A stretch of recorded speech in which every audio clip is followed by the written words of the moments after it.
This time on the infamous project.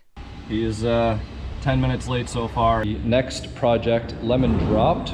Very few. That's an awesome plate. The funny thing is I think the car was originally from Ancaster. Do you have a 91 Mustang by chance? I'm like, I'm not answering that. We are at an undisclosed location.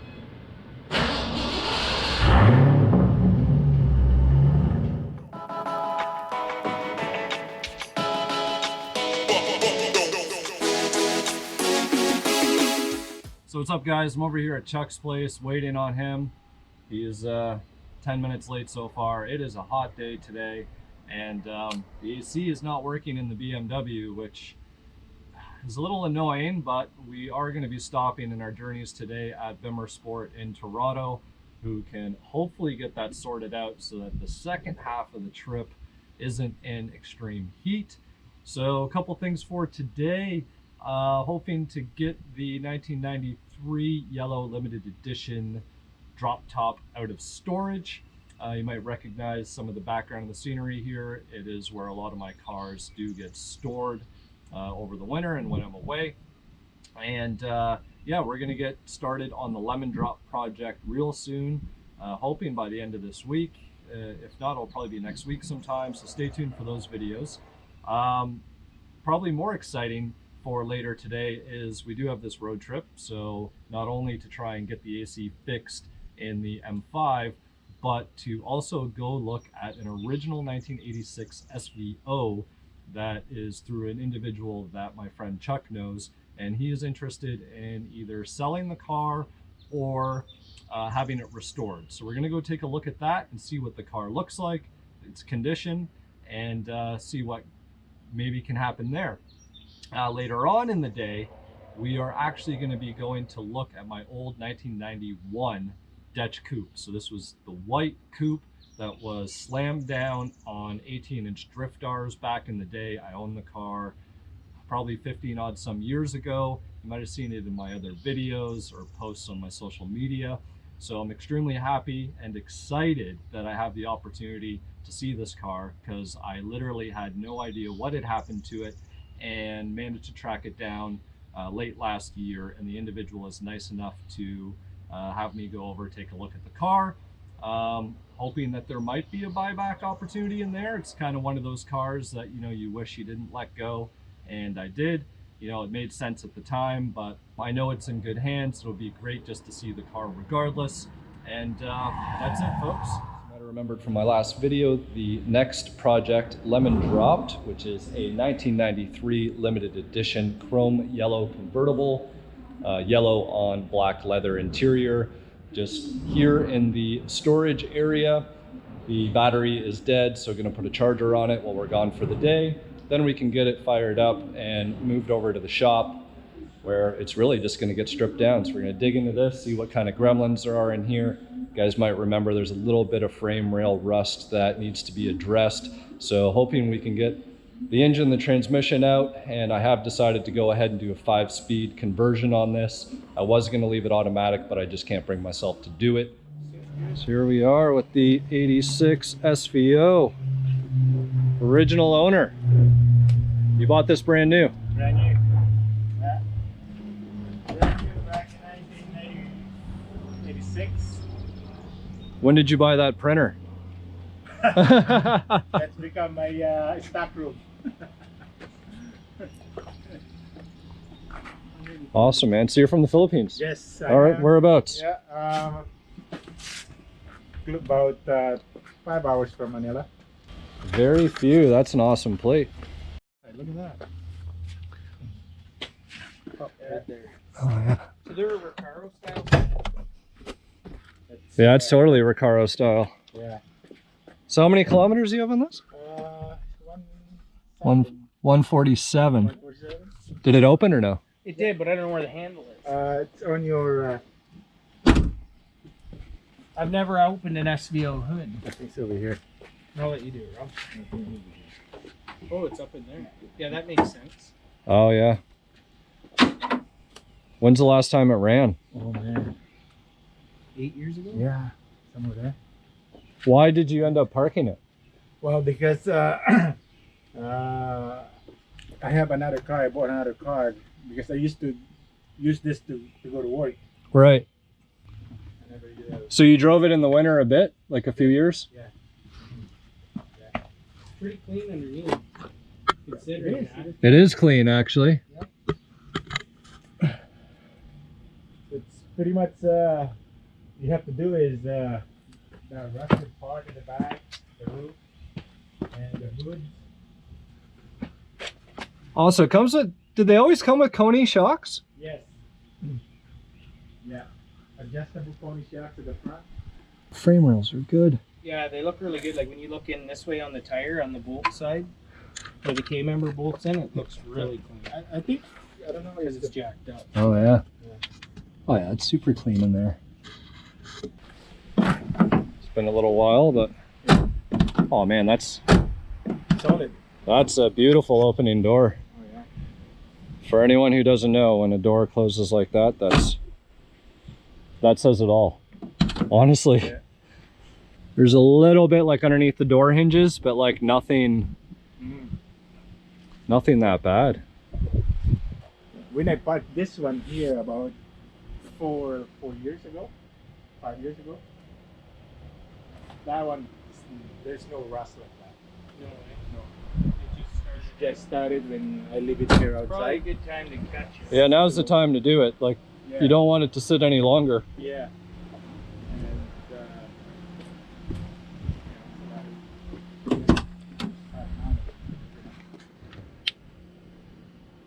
Yeah, this side's a little punkier underneath that hinge, but Not terrible. A little bit here on top. Yeah. Because somebody broke this sunroof when I, and Right. I had to replace it. was this here when you parked it? No. No. They just Okay. This is just Because like, probably what happened is because they have like little drains, right? And especially when you're under leaves and stuff, Yeah. it clogs the drains and then the water pools. and then the cover that I used to cover it Yeah. is like that. Oh, this way. guy? Yeah. And then when it got wet, it Just lock the moisture in. lock the moisture in, and then that's what happened. So what do you want to do? I don't know. I just wanna do is just put it in the road and drive it. Make it look a little decent. Like, do you want to Yeah. get all the rust issues cleaned up, the car painted mechanically on the road, Mhm, ready to mechanic on the go? road, yeah. clean But you want a interior? driver. Yeah. You want a driver, not a show car? Or you want to... Well, There's two very different things. Like, number one, you need to fix the rust and fix it Mhm. properly. You're not getting out of that. yeah. And then just like in terms of mechanics and all that stuff, because Mhm. the mileage is low, I'm sure you just need to update, Yeah. do some gaskets, Mhm. redo the alternator, make sure your water pump, all the mechanical stuff is Yeah. good. Because before I parked this, that's what I said to Chuck. I'm using a little bit of oil, right? Like, Right. I mean, after couple of months, or a month and a half, I have to put a little oil in it. Okay. Especially if I'm really, Well, that could be a turbo thing too. Like there could be turbo seals and, Yeah. something like that. So the engine might actually be fine, Mhm. but it might just be getting the turbo rebuilt. Yeah. And then, like I said, going over everything. Mhm. See, that's the one too, right? That's really weird. Yeah. It's just probably because of the moisture, right? Yeah. When I cover it, I think that's what it is. But at least it's on the underside, you know what I mean? Like the top, as long as this is fine, it's easy to blast that out. And It's super clean back with a gas tank. is it? Yeah. And then the hatchback thing. It needs a hat. Yeah. You just replace the hat. Yeah. If you like that spoiler on the back, you just put that spoiler on the next hat. Yeah. Really rocking out, right? Yeah. That's the headlights. Oh, I see. Okay. Let's see what you got here. Lenny Kravitz. Tape deck. Yeah. So, and it needs one of these, Rob, too. Hey, you want something to Your vent. You know what? I'd take a water. I'm not going to lie. Yeah, you got beer? a. I have a. Yeah, we'll take a beer. Man, he could get the car on the road. Like, I think the problem is paint and body is so much these days, right? So you could be, Like, if you invested 10 grand to get it on the road is one thing, but then it's like, if you want full body and paint.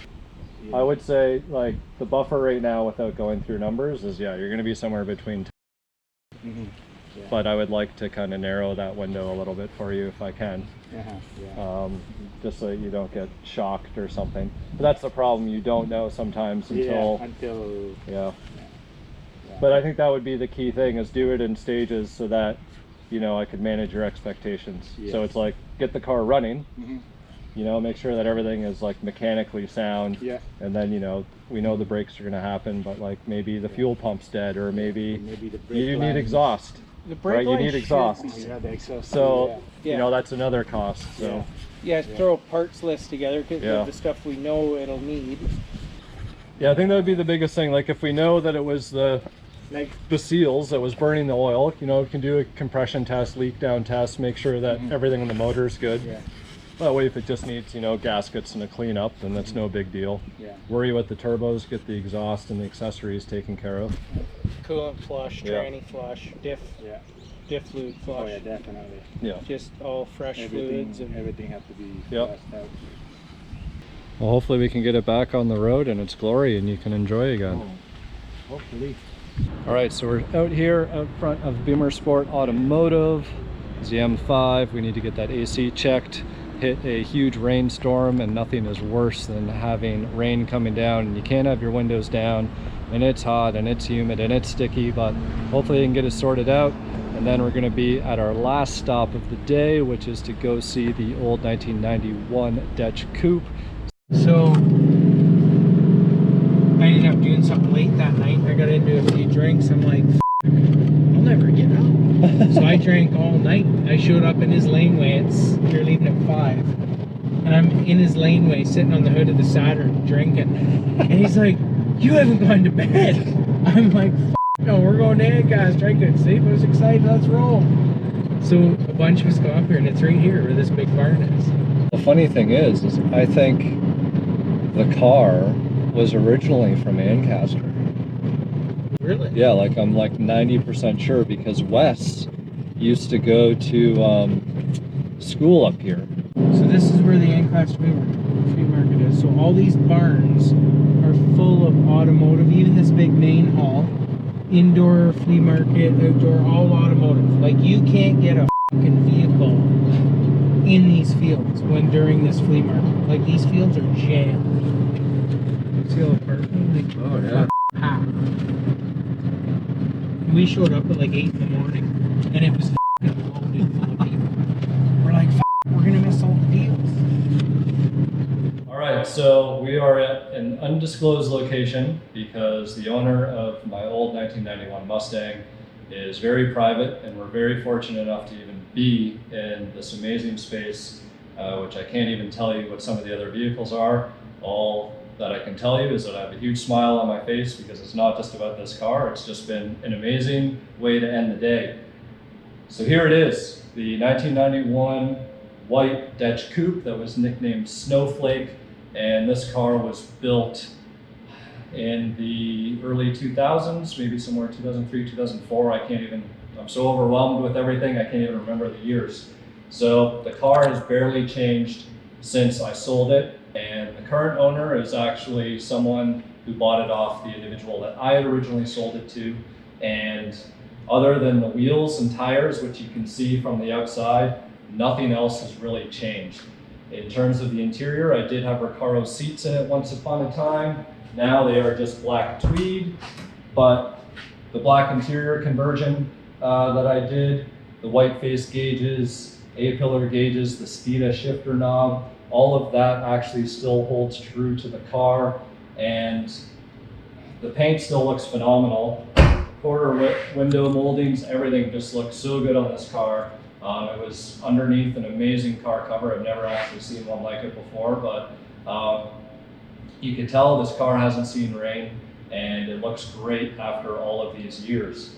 Again, you know, this car doesn't really have much in terms of performance. We're talking, you know, a stock long block. There's Cobra intakes on it. MSD ignition. We got a couple little electronics and other goodies like that in terms of the plug wires, which are Ford Racing.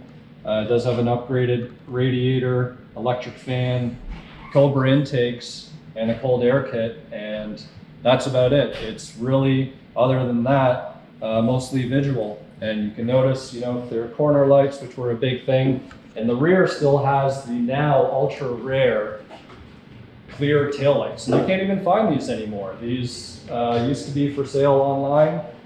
Good luck trying to find them these days. I'd love to find another set. And other than that, the car has the DECH kit on it and some upgraded suspension. So that was it. This was a really nice driver for me, and I put quite a bit of kilometers on it. I enjoyed it for several summers. You can see that with the bodywork and the paint that was done, the door locks were shaved, the trunk lock was shaved, antenna gone. Just a few little things to clean up and tidy up the outside. Now, this DECH kit, in comparison to a lot of others, when you look at my silver car, this one has actually been molded in, so you can see the things are a lot more flush, a lot more clean. It's even molded into the rocker panel, so everything is one, looks like it belonged there from factory. Gives really nice clean lines, and it's just an amazing car. Like I said, I'm still overwhelmed to even be seeing it right now. Might have to have a discussion about if it could be owned by me again in the future. So we'll see how that goes. Otherwise, thanks again for checking out my old car, and I'm just gonna sit back and probably have a beer and look at it for a while. I was like, yeah, this is the name, and so I just kind of went online, and I couldn't. You're definitely a private dude, man. So Not on Facebook, I'm not on anything. so that's why, like, I found, the only way I found you was on LinkedIn, and that message, and I'm like it didn't really look like you were that active, and I think it was like 6 months later, and it was just like, what happened was I got that message. I'm like, who the f is this guy? I'm not answering this guy. Do you have a 91 Mustang by chance? I'm like, I'm not answering that. Little odd, right? Yeah. So I didn't answer it, but then what happened was 6 months later, I checked my my Hotmail that I never go on, and it was the guy I bought it off of that said that he was looking for me. And I'm like, oh, so he did reach out to you. so he did, yeah. Okay. But he reached out to me 6 months back, probably when you sent that LinkedIn message, right? Right. And I put two and two together. So then I found the message that he sent me originally, and that's what I responded to. I don't mind responding to this guy now that I know he's legit. Not just some weird person trying to stalk you for your car. That's right. You guys want a water? Oh man, that'd be perfect. Or a beer? Oh, that's even better. Yeah, beer works. All right, Thanks. Got the Hasn't been keys. started in who knows how long, so. Yeah, your fingers. Shoot go. It actually still has the same smell. I haven't taken those air fresheners out of there. The coconuts? Probably hanging there.